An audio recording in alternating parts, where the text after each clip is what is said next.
အားလုံးပဲမင်္ဂလာပါဆရာဒီနေ့မှာဘာပြောပြပေးမလဲဆိုလို့ရှိရင်ဆရာဒီရွှေကျော်အိဆာတဲ့မိတ်ဒီစီကိုင်းနံပါတ်ကြီးရဆရာဆိုတော့ဘာကိုပြောပြပေးခြင်းလဲဆိုလို့ရှိရင်ဆရာရွှေကျော်အိဆာတဲ့မိတ်ဒီစီကိုင်းနံပါတ်ကြီးကဘိုးတော်တွေဝိဇ္ဇာတွေကိုးကွယ်တဲ့ခိုင်းလားဘိုးတော်ခိုင်းလားဒီပုံတော်တွေဘာကြောင့်ထုလုပ်ပြီးတော့ပူဇော်ကြတာလဲပေါ့နော်ဒီဝိဇ္ဇာတွေကိုဘာလို့ထုလုပ်ပြီးတော့ပူဇော်ကြတာလဲ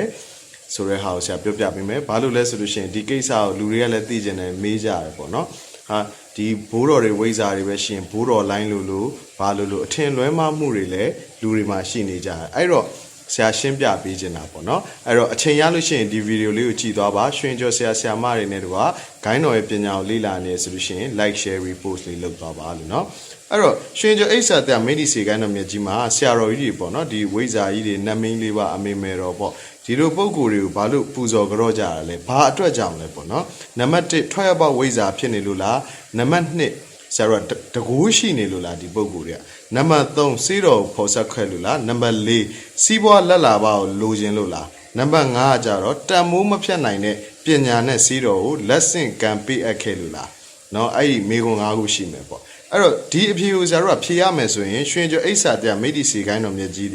းဒီဘိုးတော်တွေမေတော်တွေကိုးကွယ်တဲ့ပညာကိုးကွယ်တဲ့ဂိုင်းလုံးဝမဟုတ်ပါဘူးဆရာဒါကိုပြောချင်တယ်ပေါ့နော်အဲ့တော့ပထမဆုံးပြောချင်တာကတော့ဘာလဲဆိုလို့ရှိရင်ဂိုင်းတော်ကိုတီထောင်ခဲ့တဲ့ကျေးဇူးရှင်ဆရာတော်ကြီးတွေရဲ့ပုံတော်ထုလို့ပူဇော်ကြောအားခြင်းအကြတော့ဒီအာစရိယဂုံရည်စူးပြီးတော့မိဘဆရာအရာမှာထားပြီးတော့ဆရာတို့ကပူဇော်ကြောခြင်းတာဖြစ်တယ်ပေါ့နော်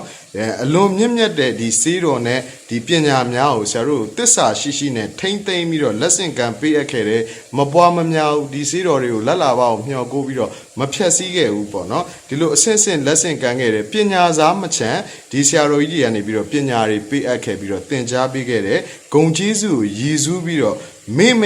မေ့လို့မရအောင်ပေါ့နော်လူတွေလည်းမမေ့အောင်တပည့်တွေအစဉ်အဆက်မှာမေ့မသွားအောင်ဆရာမပြောက်အောင်ကျေးဇူးရှင်မပြောက်အောင်ပူဇော်ကြောခြင်းသာဖြစ်တယ်လို့ဆရာတော်ဒီနေရာမှာပြောခြင်းတယ်ပေါ့နော်ဂုံကျေးဇူးကိုရည်စူးပြီးကြောတာပါဒီပုံတော်တွေကိုဒါမိဘနေရာဆရာသမားနေရာနေကျေးဇူးရှိလို့ဆရာတော်ကကြောတာပေါ့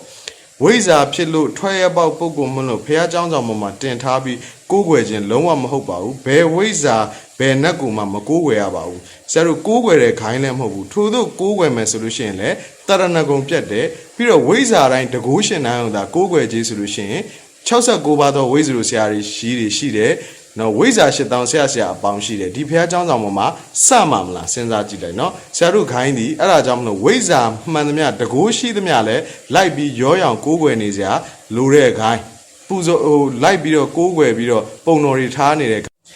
့အဲ့တော့ဘာကိုပြောချင်တာလဲဆိုလို့ရှိရင်မိမိအပေါ်မှာဆရာတို့ဂိုင်းတော်အပေါ်မှာပေါ့နော်ဒီဆရာသမားတွေရဲ့အစဉ်ဆက်မှာပညာတွေကိုလက်ဆင့်ကမ်းခဲ့တဲ့ကျေးဇူးရှိတဲ့ဆရာတော်ကြီးတွေကိုပူဇော်တာဖြစ်တယ်အဲ့တော့ဒီပြောမယ်ဆိုရှင်ကိုးကွယ်တဲ့အခါမှာလည်းကိုးကွယ်လို့မရဘူးတရဏဂုံပြတ်တယ်ပူဇော်လို့ရတယ်ပေါ့နော်အထက်လန်းဆရာဆိုတဲ့ဂုံအင်္ဂါရက်နဲ့မညီတော့လို့မရဘူးတရဏဂုံပြတ်သွားပြီဆိုလို့ရှိရင်ဒီအထက်လန်းပညာခံယူတဲ့ပုံကိုယ်တွေရဲ့ဂုံအင်္ဂါရက်နဲ့မညီတော့ဘူးတကယ်သူတော်ကောင်းထွက်ရပေါက်ဒီဝိဇ္ဇာတွေကလည်းမကြိုက်ဘူးတရဏဂုံပြတ်တယ်ဝိဇ္ဇာတွေကိုအရေးပေးတယ်တခုဆိုလို့ရှိရင်ဖះဖုံကြီးတက်နေပြီးဝိဇ္ဇာတွေကိုပဲတခုဆိုလို့ရှိရင်ဝိဇ္ဇာတွေကိုပဲဖင်ထောင်ဒီလိုမျိုးဖြစ်နေရင်လည်းဆရာတို့ဂိုင်းတော်ဆရာသမားတွေဒီကျေးဇူးရှင်ဆရာတော်ကြီးတွေကမကြိုက်ပါဘူးလောက်ရမယ်လို့လည်းမပြောခဲ့ဘူးမိမိရဲ့ကျေးဇူးရှင်ဆရာသမားအနေနဲ့ကြော့တာပဲအဆက်တယ်ပေါ့နော်မိမိရဲ့ဆရာသမားအနေနဲ့ဂုံကျေးဇူးကိုအလေးထားပြီးတော့ကြော့တယ်ဆရာဆိုလို့ရှိရင်အခုဆရာအဖေပုံတော်ထားပြီးတော့ကြော့တယ်ဘာလို့လဲဆရာအဖေမရှိတော့ဘူးသူ့ရဲ့ဂုံကျေးဇူးကိုရည်စူးပြီးကြော့တယ်ဒီလိုပဲ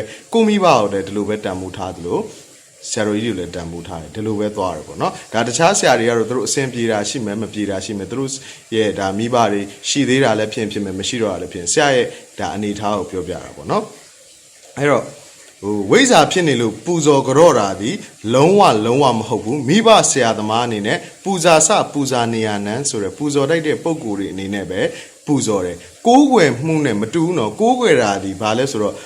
မှားမမှားဗုဒ္ဓဓမ္မနီးလန်းနဲ့မကြနေလေသူတို့ခိုင်းသမျှလိုက်လောက်တာဒီကိုးကွယ်တာဆရာတို့ပူဇော်တာဒီဒါဘာလဲဆိုလို့ရှိရင်ဂုံကျေးဇူးကိုရည်မှတ်ပြီးကြော့တာဗုဒ္ဓနီးလန်းနဲ့စန့်ကျင်တဲ့အရာဆိုလို့ရှိရင်ဘယ်အရာမှလိုက်လို့ဆရာအကြောင်းမရှိဘူးဆိုပြီးတော့ယင်ထဲမှာမှတ်ယူထားတာဒီဆရာတို့ပူဇော်ခြင်းအစစ်အမှန်ပေါ့နော်ကိုးကွယ်မှုကိုမရောက်ဘူးဗုဒ္ဓဓမ္မနဲ့မညီဘဲနဲ့ကြော်လွန်ပြီးတော့အာကုသိုလ်ပဲမှမသိဘဲနဲ့ပြောသမျှလိုက်လို့တဲ့အ အရာတိုင်းဒီကိုးကွယ်ရာဘက်ကိုသွားနေပြီအဲ့ဒါလေးသိထားရမယ်ပေါ့နော်ဒါကြောင့်ရွှေကျော်ပညာကိုဘိုးတော်မေတော်ကိုးကွယ်တဲ့ဟိုရောင်ရောင်ဒီရောင်ရောင်ဂိုင်းလို့ထင်မှတ်နေသူများအတွက်ကိုဆရာပြောပြလိုက်တာဖြစ်တဲ့စစ်မှန်သောအထက်လန်းပညာကိုခံယူနိုင်သောပုဂ္ဂိုလ်များဖြစ်ကြပါစေလို့ဆရာဆုမွန်ကောင်းတောင်းပေးလိုက်ပါတယ်အားလုံးပဲမင်္ဂလာပါခင်ဗျာ